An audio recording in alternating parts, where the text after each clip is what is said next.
come pula ube Shisvasem gila yo akamulong Pador Torai dancing Glen Jubilee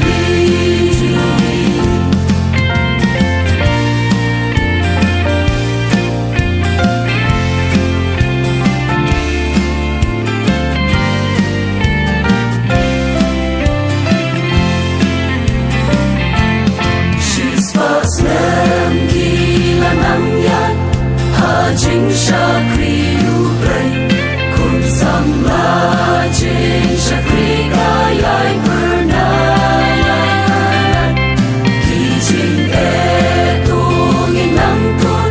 Dabor Ublay Turwan Tunang Yay Shakari Kajing Shan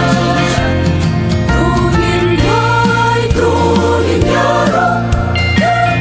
Kabakrawon Tugin Lao Yagi Kampula Ube Shisvasem